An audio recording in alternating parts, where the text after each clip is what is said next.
अमृत की बूंद जमीन पर गिरने से एक बूंद लहसुन हो गई, एक बूंद से प्याज हो गई। प्याज और लहसुन इसलिए नहीं पाई जाती क्योंकि प्याज और लहसुन का जन्म गंदगी से हुआ, राक्षस के मल से हुआ।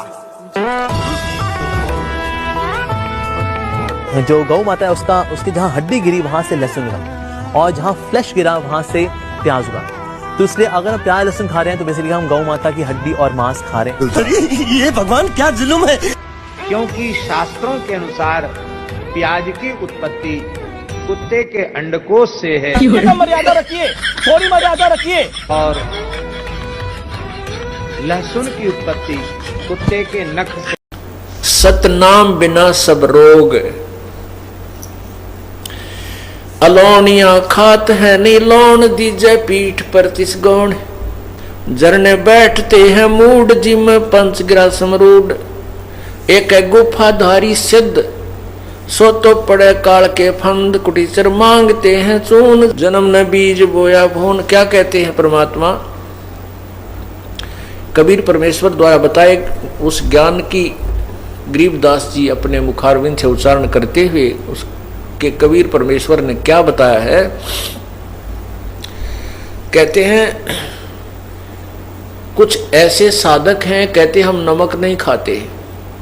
कुछ ऐसे साधक हैं कि हम प्याज नहीं प्रयोग करते, हम लहसुन नहीं खाते। यानी कुछ उन्होंने विशेष अपने आप जो परहेज बनाए हुए हैं। उनके लिए परमात्मा कह रहे हैं यदि तुमने शास्त्रानुकूल साधना नहीं की, जैसे क्या कहा है, अलौनिया जो एक पंथ है जो नमक नहीं प्रयोग करते कभी भी। कहते हैं जो सतनाम नहीं, जिनके पास शास्त्र विरुद्ध साधना करते हैं और ये परहेज भी रखते हैं, और अगले जन्म में वो गधे बनेंगे और उनके ऊपर नमक के बोरे डाले जाएंगे, लदेंगे। और वो नमक फिर उसकी कमर के ऊपर टूटी हुई पीठ पर नमक ही लगेगा। और घाव पर नमक लगने से कितना कष्ट होता है। ओए होए, एक एक लाइन की पंक्ति की जो एक एक पंक्ति को समझने के लिए, इस तत्व ज्ञान के पंक्ति को समझने के लिए बहुत गहराई में जाना पड़ता है।